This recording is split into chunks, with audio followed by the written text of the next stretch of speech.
Je serais ravi de faire une vidéo. Enchanté. Est-ce que tu crois en Jésus, mon ami? Bien sûr, Est-ce que tu crois que Jésus est le Fils de Dieu? bien sûr, amen, bien Amen, sûr, gloire à Dieu. bien sûr, Est-ce que tu crois que Jésus est Dieu? bien sûr, Est-ce que tu crois que Jésus est mort à la croix pour tes péchés? bien sûr, Est-ce que tu crois que Jésus a ressuscité de la mort? bien sûr, Est-ce que tu t'es répandu de tes péchés? bien sûr. Est-ce que tu peux me dire c'est quoi la repentance? C'est réellement renaître et comprendre ses péchés, se les faire pardonner, mais surtout les comprendre. Parce que je pense qu'il n'y a pas tous les péchés qu'on peut se faire pardonner. Il y a beaucoup de choses qu'on essaye, mais l'important c'est de les comprendre et de ne pas les refaire. Je pense que c'est ça la repentance. Gloire à Dieu. Alors, c'est quand que tu as pris cette décision de croire à l'Évangile et de te repentir? C'est quand que tu as pris cette décision? Moi, je suis dans une famille qui est très chrétienne. C'est pour ça que je discutais avec votre collègue là, parce que je viens du pays, de ce que j'ai compris, vous êtes évangile. Oui. Je viens du pays où il y a le plus d'évangiles au monde. Je viens du Brésil. Enfin, je suis parisien, mais je viens du Brésil. Ok. Et ça a posé beaucoup de problèmes dans ma famille. Parce que moi, je suis chrétien catholique. Et du coup, j'ai des membres de ma famille qui sont évangélistes et d'autres non. Et on a toujours eu... pas assez différent parce que quelque chose qui est beau dans la communauté chrétienne, c'est qu'il y a toujours un respect envers autrui.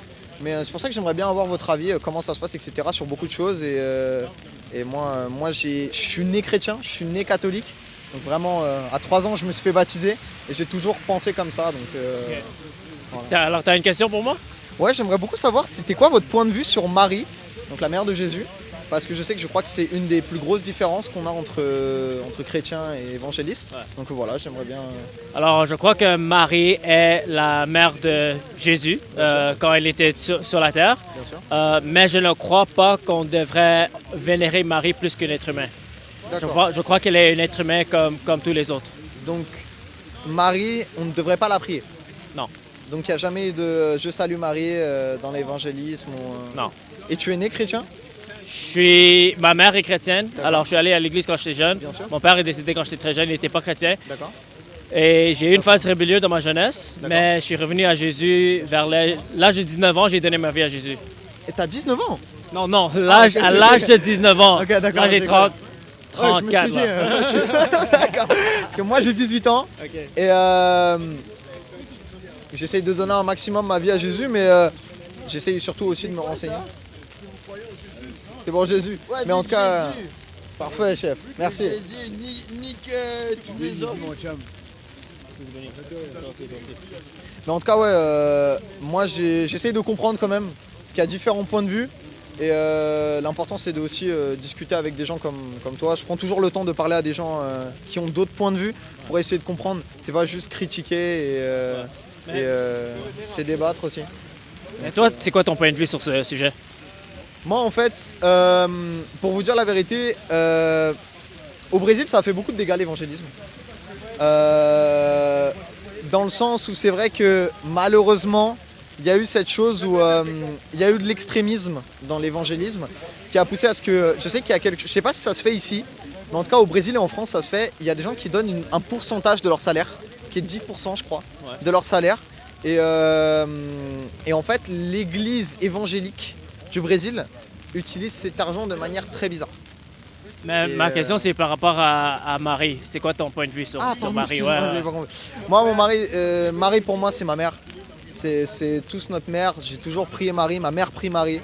Et c'est une sorte de réconfort pour moi. Ça a toujours été. Je salue Marie. C'est la femme qui n'a pas péché. C'est vraiment un symbole maternel pour nous.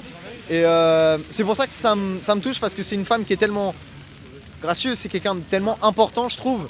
Juste déjà du fait que c'est la mère de Jésus, bien évidemment. Mais outre que ça, dans les écrits, dans la Bible, ou même dans les témoignages qu'on a de Marie, on comprend que c'est quelqu'un d'important.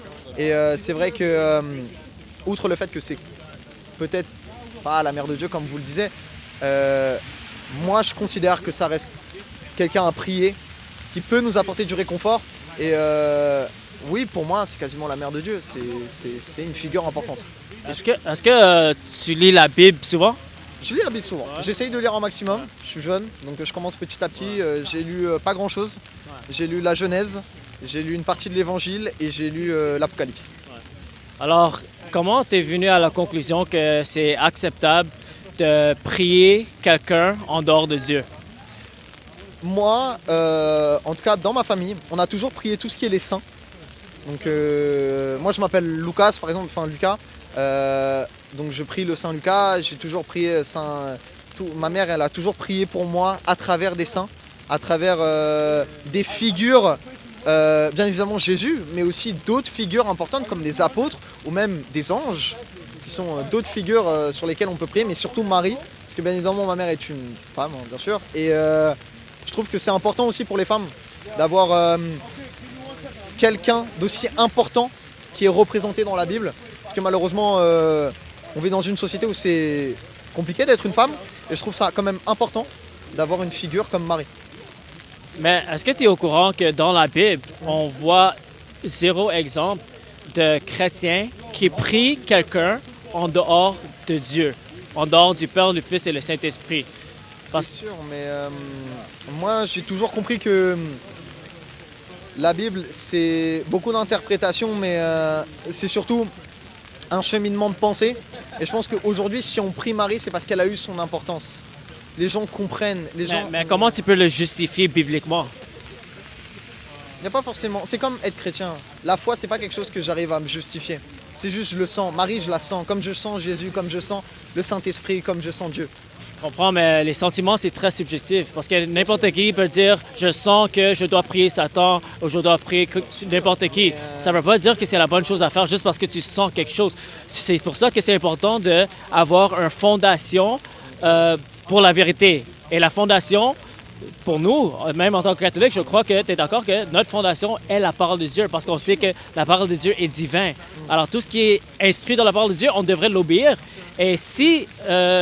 comme on est enseigné quelque chose qui n'est pas dans la parole ou qui est contre la parole de Dieu, on ne devrait pas l'accepter juste parce que ça fait partie de la tradition ou des enseignements qu'on a écoutés. On doit avoir une fondation pour rester sur la logique et ne pas être égaré avec les fausses doctrines. Bien sûr. Ça, je suis d'accord sur ça. Mais je pense aussi que, déjà, tout d'abord, je pense que le plus gros facteur pour lequel aujourd'hui les gens prient Marie, c'est que c'est aussi la Vierge Marie, c'est la femme vierge qui n'a jamais péché.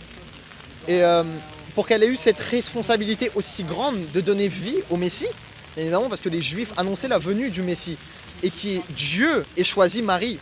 Dieu ait choisi Marie pour porter cet enfant. Je comprends, mais... C'est une figure, c'est un symbole, c'est un emblème, c'est quelque chose de tellement important que je pense que c'est important de la prier. Moi, je suis d'accord que Marie est une femme très bénie. Elle a été choisie pour donner naissance à Jésus. Comme il y a beaucoup d'autres personnages qui sont très bénis par Dieu, comme Moïse, comme les apôtres. Mais même s'il y a des personnages qui sont bénis, je ne sais pas comment on peut venir à la conclusion que maintenant on doit prier ces gens-là. Ça ne peut pas être justifié bibliquement. Et pour moi, c'est dangereux parce que Dieu est un Dieu jaloux selon la Bible. Et on doit faire attention de ne pas adorer quelqu'un en dehors de le Père, le Fils et le Saint-Esprit, qui est Yahweh. Point de vue parce que je n'avais jamais pensé comme ça. Mais je pense aussi que chacun a, entre guillemets, sa liberté de prier, entre guillemets. Par exemple, moi, je connais des gens qui prient des gens qui connaissent qui sont morts. Et pourtant, je pense pas que Dieu en voudra. Moi, en tout cas, de mon point de vue, quand je prie Marie, c'est aussi une manière de parler à Dieu.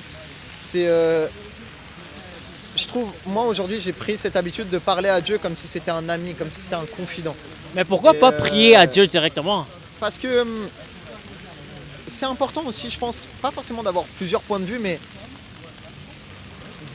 Marie apporte quelque chose de différent. C'est pour ça que dans la religion chrétienne, en tout cas, moi, basé sur ma communauté brésilienne, on prie beaucoup d'apôtres, on prie beaucoup de saints, parce que chaque saint a sa particularité, a sa chose. Et je sais que par exemple, ma mère, j'ai pas forcément les noms des saints en particulier, mais moi, je suis venu faire mes études ici, et ma mère a beaucoup prié un saint qui était lié à la réussite, qui était lié à ça. On va pas demander directement à Dieu, mais c'est en demandant au saint. Le saint peut transmettre cette information à Dieu, Marie peut transmettre cette information à Dieu. Et je pense que c'est tout important de pas autant important de prier Dieu que de prier Marie, mais je pense que ça a son importance. Tout le monde a besoin de son importance. Et vu l'importance de Marie, je pense que lui donner ne serait-ce qu'un peu d'importance dans sa prière avec un Salut Marie, par exemple, et ou un Ave Maria, n'importe, je pense que c'est important. Mais pourquoi dans la Bible, ça nous a jamais donné cette instruction? Il y a beaucoup de choses dans la Bible qui n'ont jamais été dites, et pourtant les gens le suivent aujourd'hui parce qu'on le sait avec le temps, on l'a compris avec le temps. C'est un livre qui a été écrit il y a 2000 années. Il y a beaucoup de choses qui ont évolué avec le temps et que les gens ont compris. Moi, je pars toujours de ce principe que...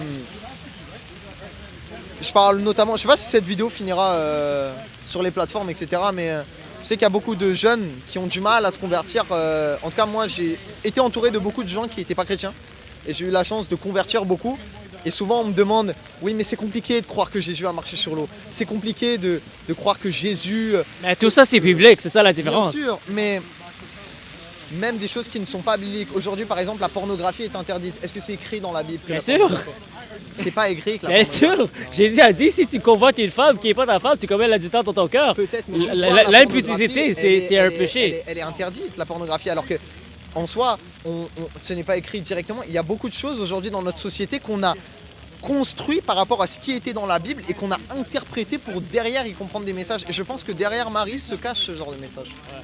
Mais le problème, mon ami, c'est que, comme tu as donné un exemple, mais cet exemple... C'est pas le meilleur exemple. C'est pas le meilleur exemple, mais l'autre problème, c'est que il y a des versets dans la Bible qui nous disent clairement de ne pas prier les morts. OK? D'accord. Ouais, c'est interdit dans le livre de Léviticus. C'était les païens qui priaient les morts. Et on a interdit dans la Bible. C'est qui l'a dit? C'était Moïse qui a dit. Ben, Dieu a dit ça à travers Moïse.